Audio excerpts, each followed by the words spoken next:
जब कोई बात बिगड़ जाए, जब कोई मुश्किल पड़ जाए, जब कोई बात बिगड़ जाए, जब कोई मुश्किल पड़ जाए, तुम देना साथ मेरा ओ हम नबी,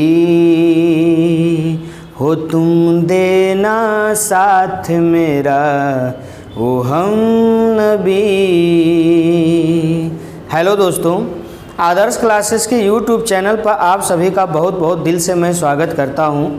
मेरे दोस्त, मेरे भाई, मेरे प्रिय, आज हम आपके बीच में ये जो संगीत देने का काम किया, इस संगीत का मकसद बस यही है कि चाहे परिस्थिति कोई हो, लेकिन अपनों से दिल लगा करके रखिए, अपनों को अपने से सीने के साथ साट करके रखिए, तभी आपका भी भला हो सकता है मेरे प्यारे, और आपके अपनों का भी भला हो सकता है।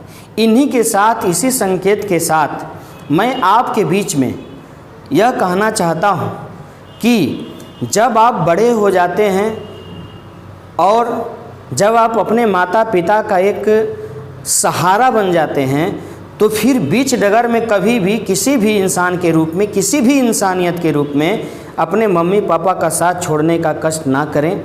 और जिस उम्मीद को लेकर के आपके गार्जियन, आपके माँ बाप जिस स्तर से आपको पाला है और बड़ा किया है, और जो उम्मीद लगाए रखा है, उस उम्मीद को तोड़ने से कृपया करके बचाइए मेरे बच्चों और मेरे दोस्त, क्योंकि वो एक ही उम्मीद लगा करके बैठा है कि जब हमारा बच्चा कहीं सेलेक्ट करेगा, जब हमारा बच्चा कहीं सक्सेसफुल होगा, तो फिर हमारे लिए बुढ़ापे में एकमात्र सहारा बनेगा। तो उसके इस उम्मीद को बरकरार रखिए, कायम रखिए, टूटने मत दीजिएगा।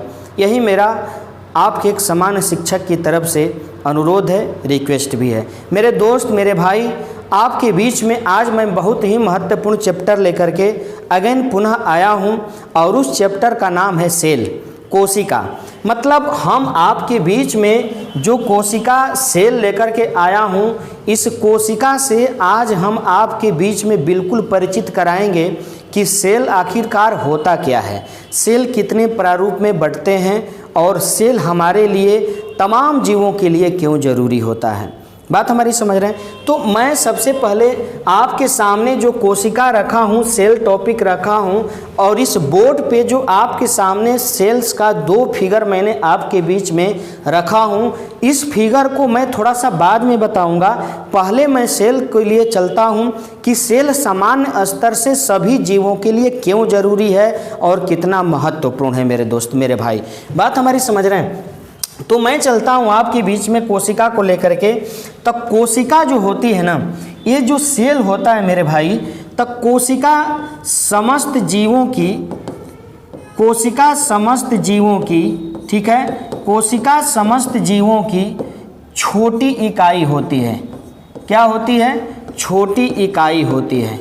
मतलब हमारे कहने का मकसद ये है कि छोटे छोटे असंख्य कणों के योग से, छोटे छोटे कोशिकाओं के कणों के समस्त जोड़ से, ठीक है, इस जीवन का निर्माण हुआ है। इसीलिए कोशिका हमारे जीवन की सबसे छोटी इकाई है। इस चीज़ को मैं लेकर आपके बीच में चलता हूँ। ये कोशिका जो है, ठीक है, वो हमारे शरीर के अंदर, समस्त जीवों के अंदर लगभग इनकी छोटी छोटी जो इकाई होती है मेरे दोस्त, वो लगभग 5 अरब की संख्या में होती है। 5,000 अरब की संख्या में होती है। बात हमारी समझ रहे हैं? ये जो सेल्स है, ये जो कोशिकाएं हैं, इस कोशिका की संख्या जो होती है हमारे शरीर में, आपके शरीर में, वो लगभग अप्रोक्स 5,000 अरब के कणों के रूप में, संख्या के रूप में मौजूद होती है। ठीक है, ये 5,000 अरब कोशिका के जो कण होते हैं, वो क्या करते हैं कि तमाम कण एक दूसरे से जुड़ करके किसका निर्माण करते हैं मेरे भाई? टिश्यू का निर्माण करते हैं, मतलब उत्तक का निर्माण करते हैं। बात हमारी समझ रहे हैं? किसका निर्माण करते हैं मेरे दोस्त, मेरे बच्चों? तो टिश्यू का निर्माण करते हैं। 5,000 अरब की संख्या में जो हमारे शरीर के अंदर सेल्स है, वो सेल मिल करके हमारे शरीर के अंदर किसका निर्माण करता है? तो टिश्यू का निर्माण करता है, ऊतक का निर्माण करता है। तो गौर करिएगा मेरे भाई मेरे बच्चे, अब ये जो टिश्यू बनते हैं, तो टिश्यू जो बनते हैं, ऊतक जो बनते हैं, तो ऊतक के अनेक कण मिल करके किसका निर्माण करते हैं? हमारे शरीर के अंग का निर्माण करते हैं। किसका निर्माण करते हैं? तो हमारे शरीर के अंग का निर्माण करते हैं। पेड़ पौधों के शरीर के पार्ट्स का निर्माण करते हैं। बात हमारी समझ रहे हैं? तो आप समझेंगे जब अंग बन जाते हैं, जब अंग निर्मित हो जाते हैं, तो इन्हीं अंगों के अलग अलग जोड़ से एक विशाल किसका निर्माण होता है? शरीर का निर्माण होता है। एक विशाल किसका निर्माण होता है मेरे भाई? तो शरीर का निर्माण होता है, बॉडी का निर्माण होता है। और जब बॉडी का निर्माण हो जाता है तो इस बॉडी के निर्माण से जनसंख्या और परिवार का निर्माण होता है। किसका निर्माण होता है मेरे भाई? जनसंख्या और परिवार का निर्माण होता है। बात हमारी समझ रहे हैं? तो ये सेल है। तो गौर करिएगा जरा, शुरुआत किससे हुई? तो सेल से हुई। कहाँ से हुई मेरे भाई मेरे बच्चे? तो सेल से हुई, कोशिका से हुई। कोशिका समस्त जीवों की सबसे क्या है? सबसे छोटी इकाई है, सबसे छोटी यूनिट है, जिसे हम नंगी आंखों से क्या कर सकते हैं? कभी देख ही नहीं सकते हैं।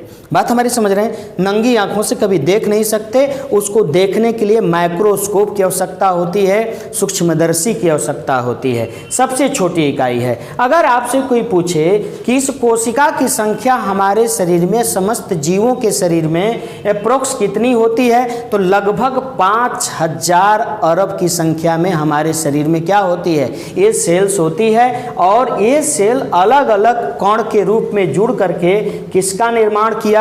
तो टिश्यू का निर्माण करता है, ऊतक का निर्माण करता है। और जब मेरे भाई मेरे दोस्त टिश्यू बन जाते हैं, ऊतक बन जाते हैं, तो इन्हीं ऊतकों के योग से अब ऊतक अपना संयोग बनाने लगता है, ऊतक जुड़ने लगता है, और वह ऊतक मिल करके किसका निर्माण करता है? तो अंग का निर्माण करता है, पार्ट्स का निर्माण करता है। अंग मतलब जैसे नाक हुआ, कान हुआ, आँख हुआ, उंगली हुआ, बाल हुआ। बात हमारी समझ रहे हैं? हार्ट हुआ, लीवर हुआ, हाथ हुआ, पैर हुआ। हमारी इस बात समझ रहे हैं? सब कुछ है।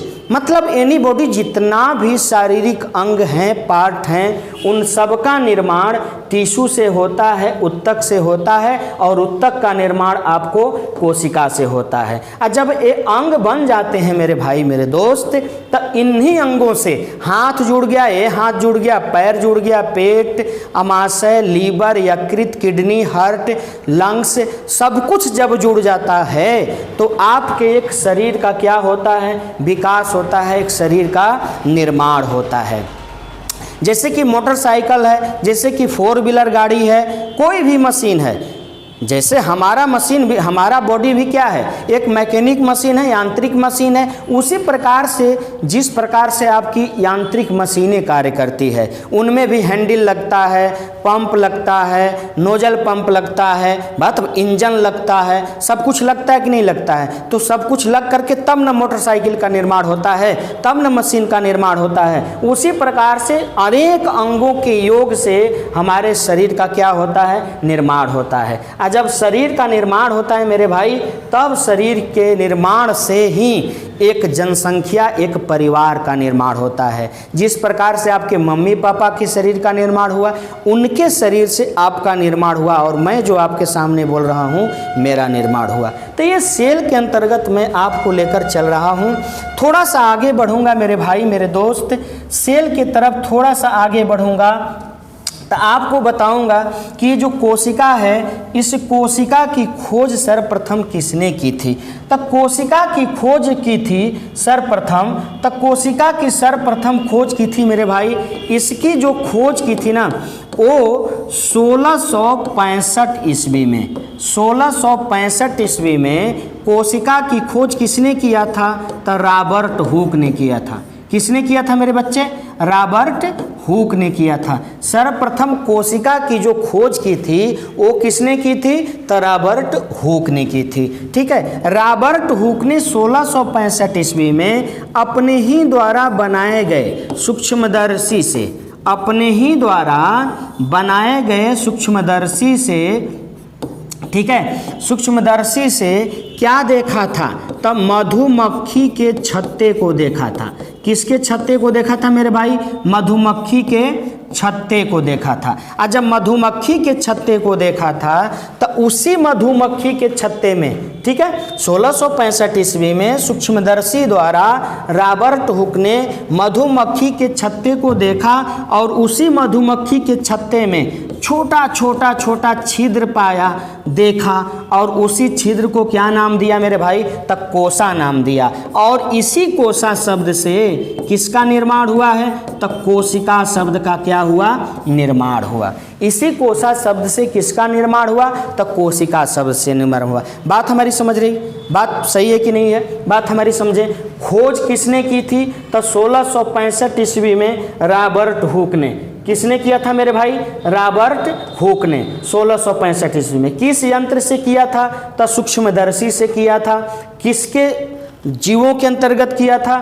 तो मधुमक्खी के छत्ते को देखा था। मधुमक्खी जीव है, लेकिन मधुमक्खी का छत्ता क्या है मेरे भाई? तो वो निर्जीव है। इसीलिए कहा गया है कि 1665 ईस्वी में जो रॉबर्ट हुक ने जीवों की खोज की, कोशिका की खोज की, वह डेथ सेल था, जीवित सेल नहीं था। वो क्या था मेरे भाई? तो वो मृत सेल था। जब इन्होंने खोज किया कोशिका की 1665 ईस्वी में मधुमक्खी के छत्ते के अंदर, इस कोसा को, छिद्र को देख करके जिससे कोशिका का निर्माण हुआ, तो वो कोशिका जीवित सेल नहीं थी। वो कोशिका कैसी थी? तो मृत सेल थी, मतलब वो डेथ सेल था, है ना, जीवित सेल नहीं था। तो ये आपके सामने हमने बताया 1665 ईस्वी में रॉबर्ट हुक ने सूक्ष्मदर्शी से मधुमक्खी के छत्ते को देखा और उस छत्ते में छोटे छोटे कोसा को देखा, छिद्र को देखा, जिसका नाम लिया कोसा। और उसी कोसा शब्द से किसका निर्माण हुआ है? तो कोशिका का निर्माण हुआ है।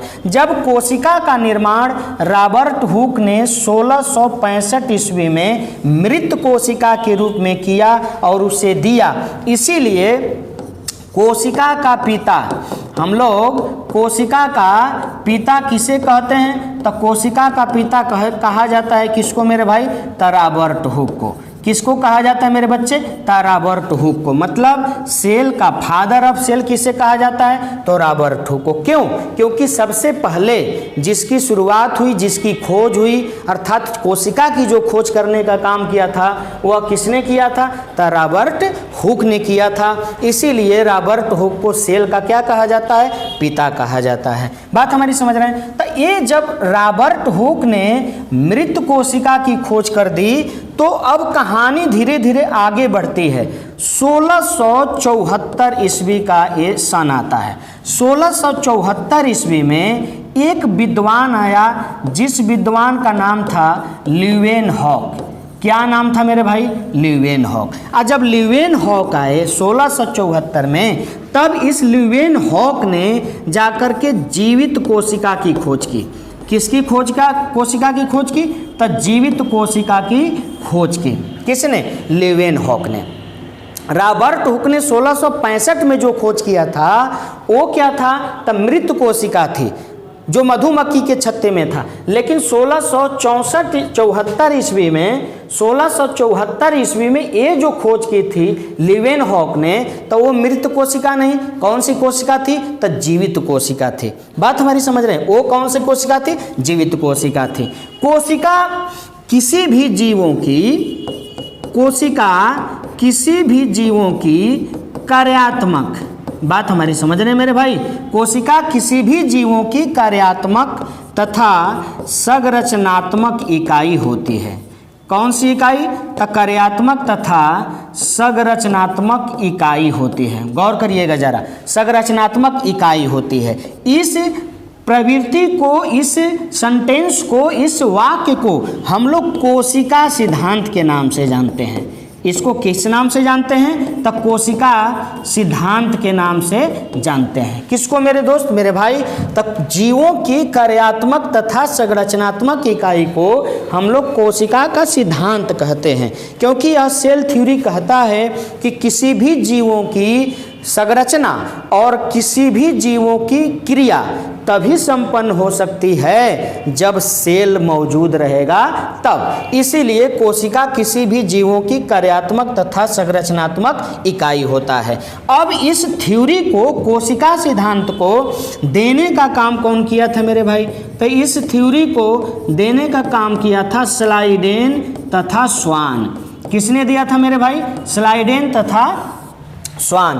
ये दो विद्वानों ने मिलकर के कोशिका के सिद्धांत को क्या किया था? प्रतिपादित किया था, उसे देने का काम किया था। इसीलिए उसे हम लोग कोशिका थ्योरी या कोशिका सिद्धांत के नाम से क्या करते हैं? जानते हैं। और कोशिका सिद्धांत में क्या कहा गया? तब कोशिका सिद्धांत में यह कहा गया है कि कोशिका समस्त जीवों की क्या है? कार्यात्मक तथा संरचनात्मक इकाई होती है। अब हम चलते हैं आगे की ओर बढ़ेंगे, तब हमें पता चलेगा कि जो कोशिका है, ये सेल जो है वो हमारे शरीर की, ठीक है, हमारे शरीर की कार्यात्मक और संरचनात्मक इकाई है, जरूर इकाई है। अब हम चलेंगे कि हमारे शरीर के अंदर सबसे लंबी जो कोशिका है, सबसे लंबी जो कोशिका है वह क्या है? तो हमारे शरीर के अंदर सबसे लंबी जो कोशिका है मेरे बच्चे, उस कोशिका का नाम है तंत्रिका तंत्र। सबसे लंबी कोशिका कौन है? तो उस कोशिका का नाम है तंत्रिका तंत्र। तो आप कहेंगे कि तंत्रिका तंत्र क्यों? मास्टर जी तंत्रिका तंत्र क्यों लिखा है? तो बिल्कुल हम लिखा है, सोच समझ कर लिखाया, क्योंकि आपको बता देना चाहता हूँ कि नर्वस सिस्टम ही एक ऐसा पार्ट है, तंत्र है, जो शरीर का कोई ऐसा अंग ही ना हो जहाँ पर नौ मौजूद होता हो। मतलब पैर से लेकर सर तक, बाल तक, पूरे तलवे से लेकर बाल तक समस्त अंगों में जो एक जाल के रूप में बिछा हुआ पार्ट होता है, उस पार्ट को हम लोग क्या बोलते हैं मेरे बच्चे? तंत्रिका तंत्र कहते हैं। इसीलिए तंत्रिका तंत्र हमारे शरीर की किसी भी जीवों की सबसे लंबी कोशिका मानी जाती है, सबसे लंबी कोशिका मानी जाती है। अगर बात आई इस नर्वस सिस्टम के बाद कि सबसे बड़ी कोशिका कौन है, बात हमारी समझ रहे हैं? ये तो सबसे लंबी कोशिका हो गई, तो सबसे बड़ी कोशिका कौन है? सबसे बड़ी कोशिका, तो आप गौर करिएगा, सबसे बड़ी कोशिका होता है शुतुरमुर्ग का अंडा। शुतुरमुर्ग का अंडा होता है। सबसे बड़ा जो कोशिका होता है वो शुतुरमुर्ग के अंडे की कोशिका होती है। बात हमारी समझ रहे हैं? सबसे बड़ी कोशिका किसकी? तो शुतुरमुर्ग के अंडे की कोशिका होती है, ठीक है, जिसका जो भार होता है, वेट होता है, वह 2.5 से 3 kg के लगभग होता है। बात हमारी समझ रहे हैं? 2.5 से 3 kg के लगभग होता है, इसीलिए सबसे बड़ा कोशिका के रूप में माना जाता है। अब हम चलते हैं, ये आपके सामने लंबा और बड़ा हो गया, तो हम अब लंबा और बड़ा होने के साथ साथ जरा देख लें कि आगे सबसे छोटा कोशिका कौन है। तो सबसे छोटा कोशिका के रूप में माना जाएगा मेरे भाई, तो वो क्या है? सबसे जो छोटा कोशिका है, छोटी कोशिका है, ठीक है, वह सबसे जो छोटी कोशिका होगी, वह सबसे छोटी कोशिका माइकोप्लाज्मा। कौन है मेरे भाई? माइकोप्लाज्मा की कोशिका होती है। मतलब क्या? जीवाणु की कोशिका, बात हमारी समझ रहे हैं? विषाणु की कोशिका, प्रोटोजोआ की कोशिका, ठीक है, प्रोटोजोआ की कोशिका ये विषाणु था, है ना। इस तरह से वैसे जीव जिनका बिल्कुल एक सिंगल कोशिकाओं से क्या होता हो, निर्माण होता हो, उनका विकास होता हो, वैसे ही कोशिका में सबसे छोटी कोशिका पाई जाती है, और सबसे छोटी कोशिका का नाम क्या है? तो माइकोप्लाज्मा नाम होता है। बात हमारी समझ रहे हैं? तो ये हमारे कोशिकाओं से प्रकृति के रूप में जो मैंने आपके बीच में देने का काम किया, ठीक है। तो कोशिकाओं से ही जीवन का निर्माण हुआ है। अब जब कोशिका के रूप में हम यहाँ आपके सामने प्रदर्शित किए हैं, तो जरा देखेंगे मेरे दोस्त, मेरे भाई, अब हमको पता चलेगा। हम यहाँ पर देखेंगे, यहाँ तक तो मैं ला दिया। अब हम आपको बताएंगे कि कोशिका सामान्यतः कितने रूप में बांटा है, उसको भी देखेंगे। अगर आपको कहीं भी तकलीफ़ होगी तो आप कमेंट के रूप में हमें ज़रूर लिखिएगा कि सर यहाँ हमको दिक्कत हो रही है, हमें आप पुनः बता दीजिए। तो हम लोग वहाँ पर कमेंट का रिप्लाई दे करके आपकी सेवा में बिल्कुल बताने का काम करेंगे। तो हम आपको आगे लेकर चलेंगे मेरे बच्चे। तब कोशिका जो होता है हमारे शरीर के अंदर, किसी भी पूरे जीव के अंदर, उस कोशिका को हम लोग कितने भागों में बांटते हैं? 2 भागों में। एक भाग है आपको जंतु कोशिका। कोशिका को कितने भाग में? तो 2 भाग में। तो 2 भाग में एक भाग कौन है? जंतु कोशिका, ठीक है, जिसको हम लोग बोलते हैं एनिमल सेल। बात हमारी समझ रहे हैं? Animal cell. और दूसरा पार्ट है हमारा प्लांट सेल। दूसरा पार्ट क्या है? Plant cell. प्लांट सेल का मतलब पादप कोशिका। प्लांट सेल का मतलब क्या होता है मेरे भाई? पादप कोशिका, ठीक है। एक एनिमल सेल जंतु कोशिका और एक प्लांट सेल पादप कोशिका। मतलब पूरे जीवों के अंदर सेल्स को समान स्तर से समझने के लिए कितने भागों में बांटते हैं? तो 2 भागों में बांटते हैं। पहला भाग हमारा क्या है? तो जंतु कोशिका। दूसरा भाग क्या है हमारा? तो पादप कोशिका। अब जब फिगर की बात आएगी आपके सामने तो जरा देख लीजिए, इसको हम लोग क्या बोलते हैं? इसको जंतु कोशिका कहते हैं। क्या बोलते हैं मेरे भाई मेरे दोस्त? तो इसको जंतु कोशिका कहते हैं। ये जंतु कोशिका है, ठीक है। ये जो आकार आपका गोलाकार वाला आकार है, वृत्ताकार आकार है, सर्किल का आकार है, इसको हम लोग जंतु कोशिका कहते हैं, जो हमारे में, आप में, सभी में पाया जाता। और पादप कोशिका की जो बात आएगी तो ये आपका जो आयताकार के रूप में होता है, इस आकार के रूप में होता है, उसे हम लोग प्लांट सेल के नाम से जानते हैं। मतलब उसको पादप कोशिका के नाम से जानते हैं। बात हमारी समझ रहे हैं? जंतु सेल और पादप सेल दोनों में ज़्यादा अंतर नहीं होता, ज़्यादा फर्क नहीं होता, लेकिन कुछ अंतर आपको डिफरेंट करवा देते हैं। तो हम अब कोशिश करेंगे कि पादप सेल, ये पादप सेल और ये एनिमल सेल जंतु सेल, अब दोनों में क्या अंतर होगा, किस प्रकार से अंतर हो सकता है और कहाँ कहाँ से हम लोग डिफरेंट कर सकते हैं, उसी को हम लेकर चलेंगे। जैसे कि ये जंतु सेल है, आप समझ रहे हैं। जंतु सेल का ये जो बाहरी परत है मेरे भाई, जंतु सेल का ये जो बाहरी परत है, इस बाहरी परत को हम लोग क्या बोलते हैं? तो कोशिका झिल्ली कहते हैं। इसका जो बाहरी परत है, ये वाला जो बाहरी परत है, देखिए मोटा है,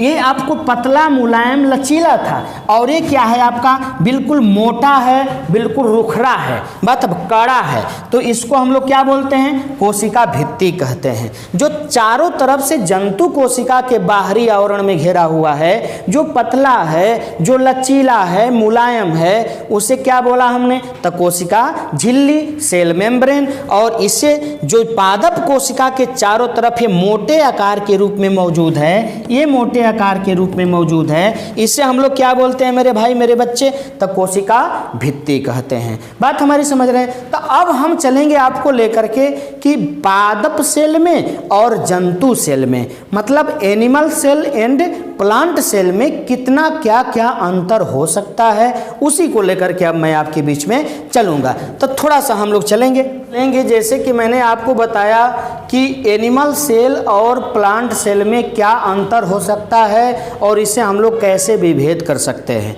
बात हमारी समझ रहे हैं? तो आप ज़रा समझेंगे मेरे बच्चे। तो एनिमल सेल, ये आपके सामने एक तरफ से जंतु कोशिका दिखाई दे रहा है और एक तरफ से आपको क्या दिखाई दे रहा है? प्लांट सेल, मतलब पादप कोशिका।